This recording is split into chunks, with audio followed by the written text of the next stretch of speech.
Hi everyone, welcome to Physics Easy.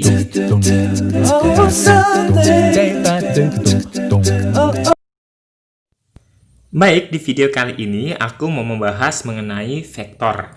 Nah, adapun subbab yang dibahas pada video kali ini, yang pertama adalah definisi vektor, yang kedua cara menggambar vektor, dan yang ketiga menghitung vektor. Tapi menghitung vektornya ini yang aku ambil adalah satu vektor. Untuk dua vektor dan lebih akan dibahas di video berikutnya. Selanjutnya kita akan membahas mengenai definisi vektor. Vektor itu nama lainnya adalah arah.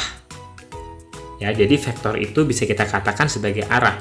Untuk definisi yang lebih panjang, vektor adalah besaran yang memiliki nilai dan arah. Jadi, semua besaran yang memiliki nilai dan arah itu disebut vektor. Contohnya, perpindahan, gaya, kecepatan, dan lain sebagainya. Kemudian, untuk mempelajari vektor lebih jauh, kita harus punya pengetahuan di luar kepala mengenai arah mata angin.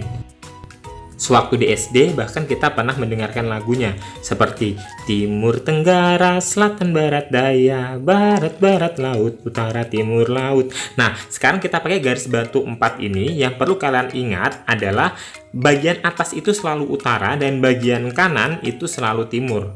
Jadi sisanya, misalnya lawan dari timur itu barat di sebelah kiri, dan di bawah itu selatan. Sekarang di antara utara dan timur, timur dan selatan, selatan dan barat, barat dan utara itu kita cari sekarang ya. Nah, antara utara dan timur ada yang namanya timur laut, disingkat dengan TL. Antara timur dan selatan ada yang namanya arah tenggara yang kita singkat dengan TG. Di antara selatan dan barat ada arah barat daya, kita singkat dengan BD. Sedangkan di antara barat dan utara ada arah barat laut yang kita singkat dengan BL. Jadi pengetahuan mengenai arah mata angin ini harus kalian kuasai ya. Nantinya kalian akan menemukan contoh soal yang terkait dengan arah mata angin ini. Misalnya soal cerita, seorang anak berlari 4 meter ke arah barat laut. Nah, kalian harus tahu itu arahnya kemana. Kemudian masing-masing antara timur, timur laut, dan seterusnya itu sudutnya 45 derajat ya. Selanjutnya, dasar trigonometri yang harus kita kuasai untuk membicarakan mengenai vektor adalah adanya aturan sin kostan ya. Jadi ada beberapa sudut istimewa yang terkait dengan aturan trigonometri dasar untuk mempelajari vektor ini.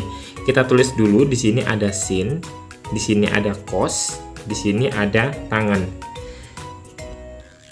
Nah, biasanya sudut-sudutnya itu dimulai dari 0 derajat, 30 derajat, 45 derajat, 60 derajat, dan 90 derajat. Tetapi ada tambahan 2 sudut istimewa yang lain yang sering banget keluar di beberapa soal, yaitu sudut 37 derajat dan sudut 53 derajat. Oke, sekarang kita masuk ke sin 0. Sin 0 itu adalah 0, sin 30 setengah, sin 45 setengah akar 2, sin 60 setengah akar 3, sin 91, sin 37 derajat. Berapa? Nah, itu adalah 0,6 atau 3/5. Sedangkan sin 53 derajat 4/5. Nah, untuk kosinus itu kebalikan dari sin. Kalau sin 0 itu 0, berarti cos 0 adalah 1. Sin 30 kebalikan dari yang 60-nya, berarti di sini setengah akar 3. Jadi dibalik ya. Kemudian untuk sin 45-nya sama dengan cos 45. Kemudian cos 60 itu setengah dan cos 90 0. Untuk cos 37 derajat itu kebalikan dari sin 53 itu sama dengan cos 37. Berarti di sini 4/5, di sini 3/5 gitu. Untuk tangan gimana? Tangan 0, 0, tangan 30 itu 1/3 akar 3, tangan 45 1, tangan berapa? Tangan 60 itu akar 3 dan tangan 90 tidak terdefinisi atau lambangnya tak terhingga gini ya. Nah, kemudian untuk tangan 37 derajat, bagi aja sin dibagi cos, berarti 3/4. Untuk tangan 53 berarti 4/3. Kenapa? Karena tangan itu adalah sin dibagi cos. Gitu. Untuk tips menghafal cepat sin dan cosinus untuk sudut istimewa akan aku bahas di video terpisah. Selanjutnya yang akan aku bahas yaitu cara menggambar vektor. Ada dua cara menggambar vektor, yaitu cara poligon dan cara jajar genjang.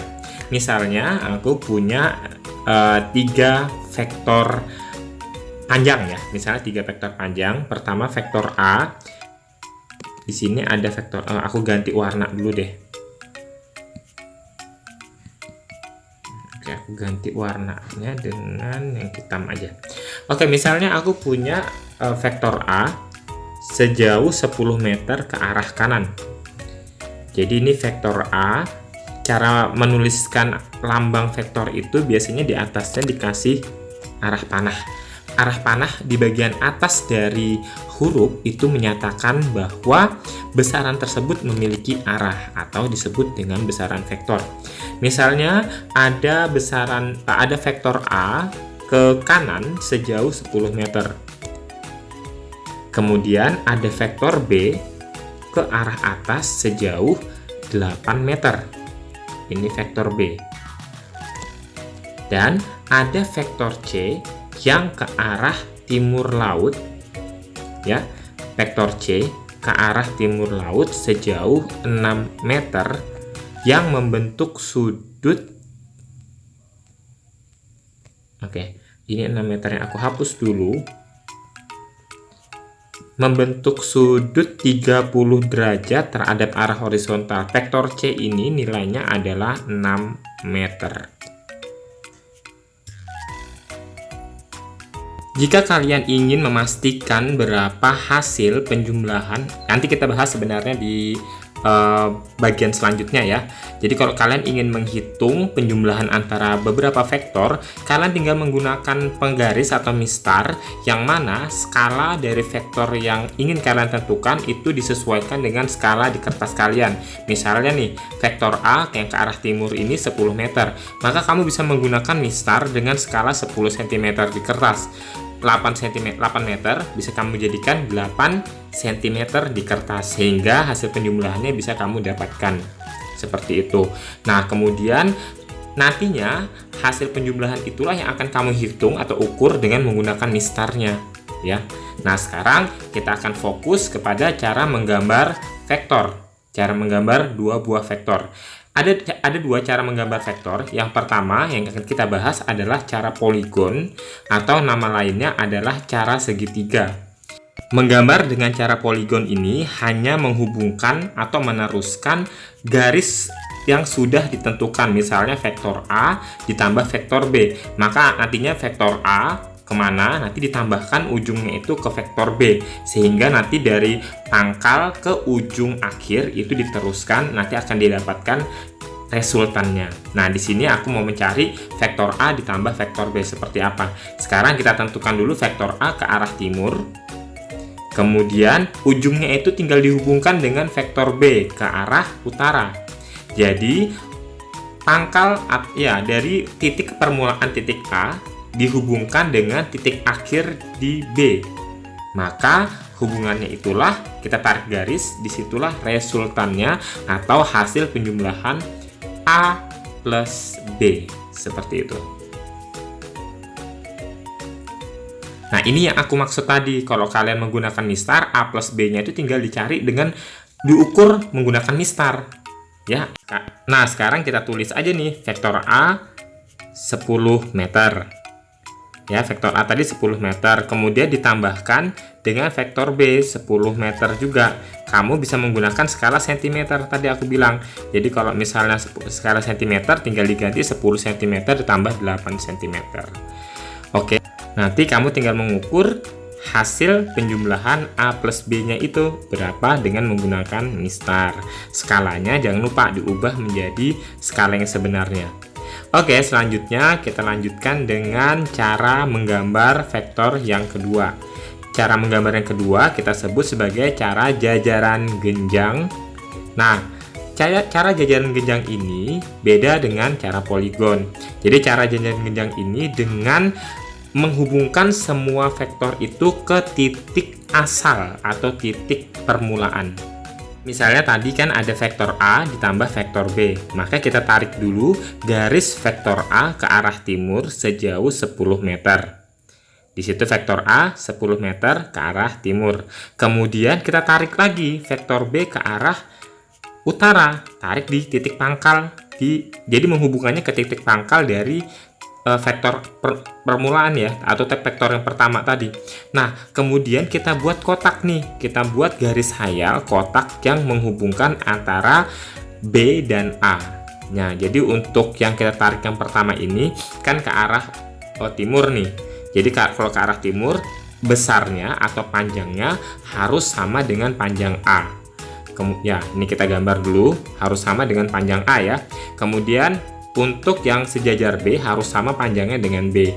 Nah, kita hubungkan aja nih diagonalnya. Diagonalnya inilah yang kita sebut sebagai resultan atau hasil penjumlahan vektor A ditambah vektor B. Seperti itu. Sekarang kita akan berlanjut ke contoh berikutnya. Oh ya, sebelumnya aku mau simpulkan kembali kalau cara poligon itu perbedaannya dengan cara jajar genjang.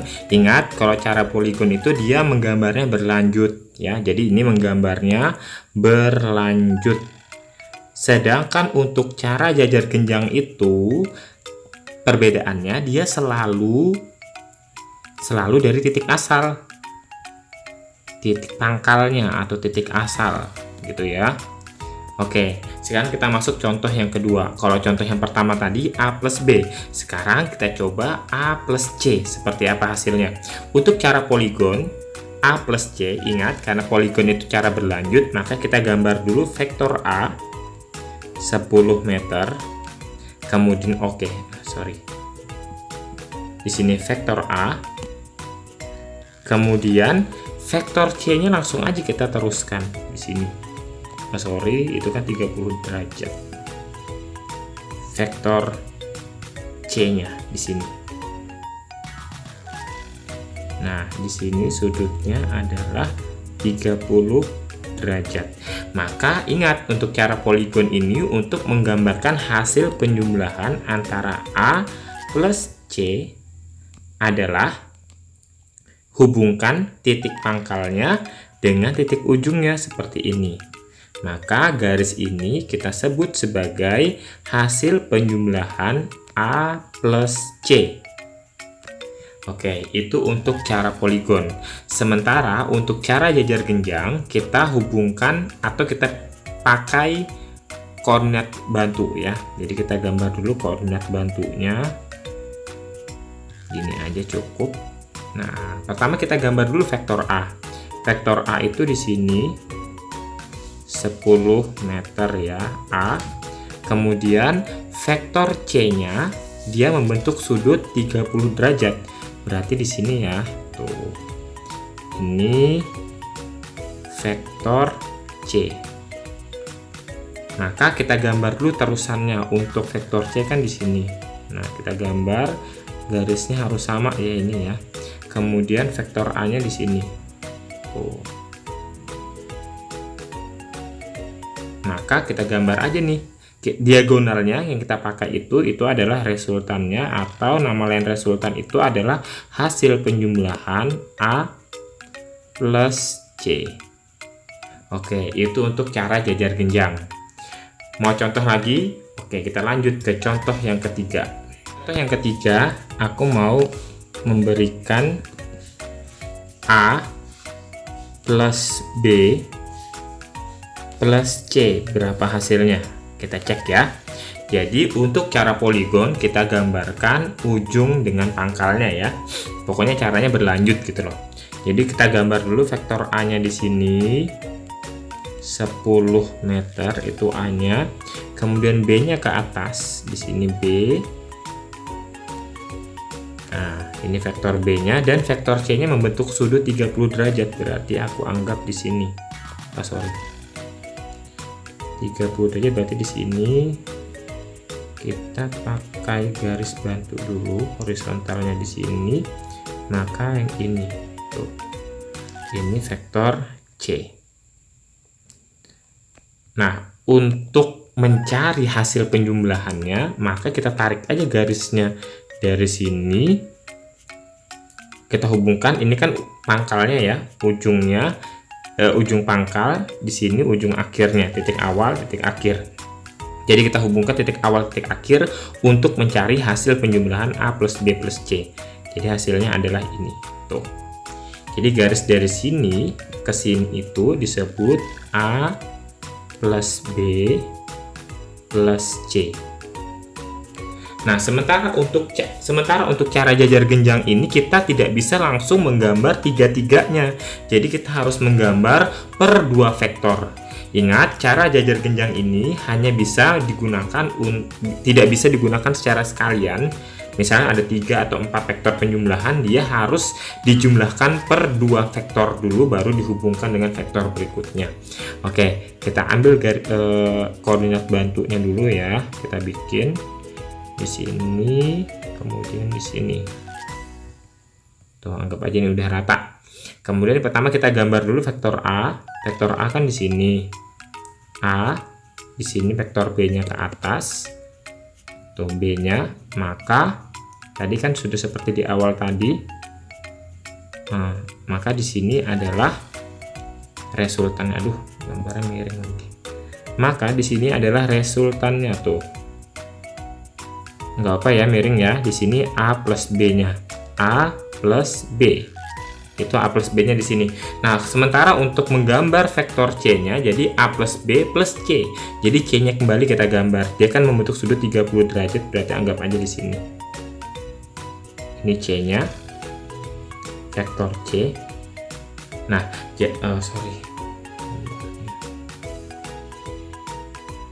jadi vektor C-nya di sini. Nah, kita harus menggambar satu-satu dulu. Jadi kita tarik dulu garis untuk di sini, berarti kita hubungkan untuk yang vektor A plus B-nya dulu. Lurus. Ini agak susah ya karena kecil nih. Dia harus sama panjang. Kemudian vektor C-nya di sini.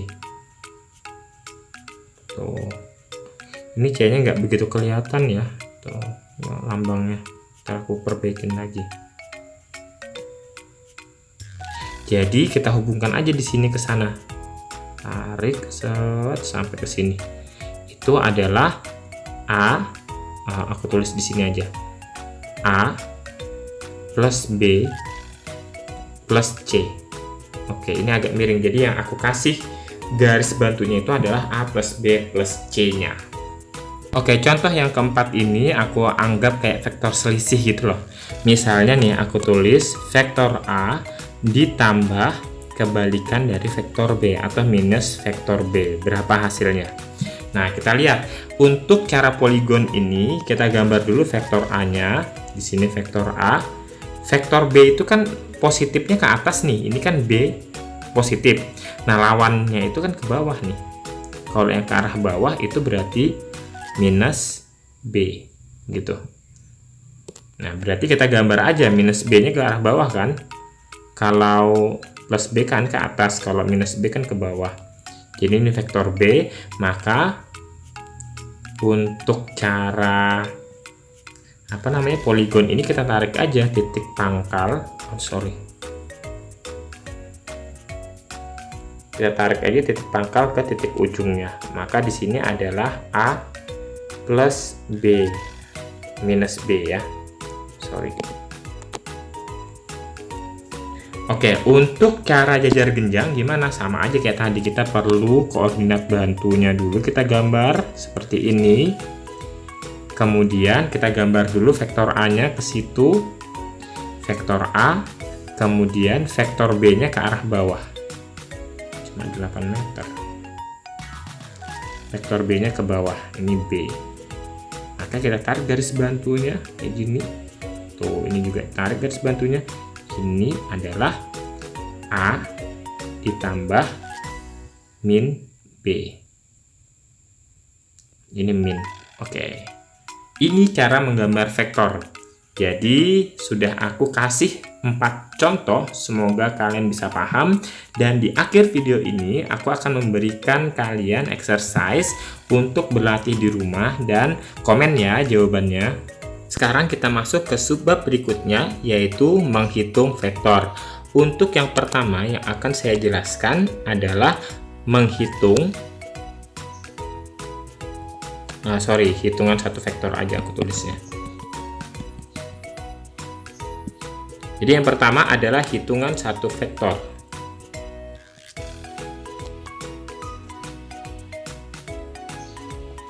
Nah, untuk hitungan satu vektor ini biasanya soalnya itu menanyakan berapa komponen nilai vektor pada sumbu X atau komponen vektor pada sumbu Y. Nah, kita masuk ke contoh soalnya. Contoh soal yang pertama. Aku punya vektor gaya yang arahnya ke arah ini apa kemana? Timur laut ya, ke arah timur laut. Di sini ada sumbu X. Di sini ada sumbu Y. Nah, di sini sudutnya berapa? 45 derajat misalnya. Di sini vektor F sama dengan 20 Newton. Pertanyaannya adalah berapakah vektor F pada sumbu X dan vektor F pada sumbu Y. Nah, untuk mencari Fx dan Fy, terlebih dahulu kita harus mengetahui konsep sinus dan kosinus. Kalau di sini sudutnya, maka yang sehadap dengan sudut, ini sudut ya, yang ini daerah sini atau nilai Fy, di situ adalah sehadap sudut, berarti dia nilainya sin. Tapi kalau dia berhimpit sudut, daerah sini nih, daerah sumbu X ini, karena sumbu X ini yang berhimpit sudut, maka dia masuk komponen kosinus. Nah, contohnya gimana? Jadi kalau sinus, kalau di sini aku anggap sebagai Fx-nya, dan di sini sebagai Fy-nya, maka sinus itu adalah yang sehadap sudut. Sinus yang sehadap sudut, sedangkan kosinus itu yang berhimpit sudut.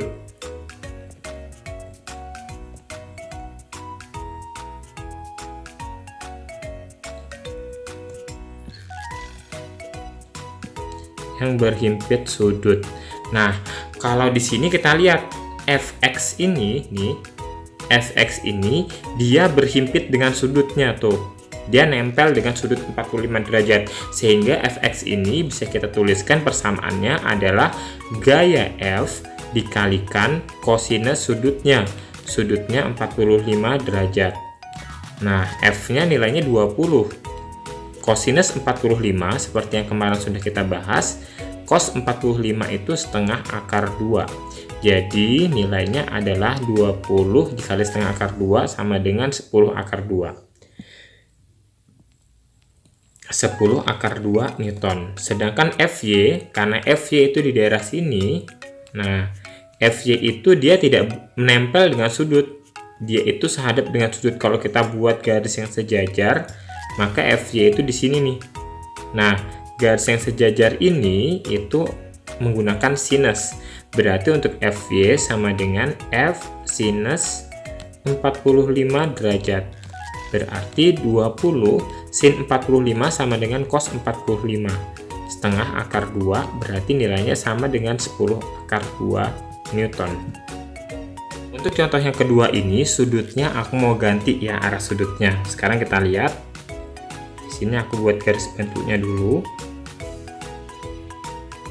Vektornya masih di sini. Tuh. Ini vektor F sama dengan 20 Newton. Tetapi sudutnya itu di sini 30 derajat misalnya. Maka kita bisa memproyeksikan vektor f itu, vektor gaya tersebut terhadap sumbu x dan terhadap sumbu y. Kalau terhadap sumbu x berarti nilainya adalah fx. Kalau terhadap sumbu y berarti fy. Tetapi di sini yang harus kalian pahami adalah sumbu x bukan berarti dia selalu menggunakan cos, dan sumbu y bukan berarti dia selalu menggunakan sin. Untuk konsep di sini, sumbu x-nya dia sehadap dengan sudut, sedangkan sumbu y-nya dia berhimpit atau menempel dengan sudut. Sehingga bisa kita tuliskan untuk fx karena dia sehadap dengan sudut, nilainya adalah gayanya dikalikan sinus 30 derajat. Karena dia yang menempel sudut adalah fy. Karena yang menempel sudut sumbu y, maka sumbu y itu yang menggunakan cos ya, itu harus diingat. F-nya 20 Newton, sin 30 sama dengan setengah, hasilnya adalah 10 Newton. Selanjutnya untuk fy-nya, karena dia menempel dengan sudut, berarti gaya dikalikan kosinus 30 derajat. Gayanya 20 Newton, kosinus 30 sama dengan setengah akar 3. Berarti jawabannya 10 akar 3 Newton. Berikut adalah soal latihan yang bisa kalian coba di rumah. Kalian bisa mencobanya sendiri atau diskusi dengan teman berdasarkan kelompok belajar yang kalian punya, atau bisa belajar dengan orang tua dan kakak atau saudara. Oke, sampai di sini dulu video kali ini. Semoga bermanfaat. Jangan lupa di subscribe, like, dan komen. Serta nantikan video selanjutnya tentang lanjutan materi kali ini, yaitu menghitung 2 buah vektor dan lebih. Terima kasih. See you next video.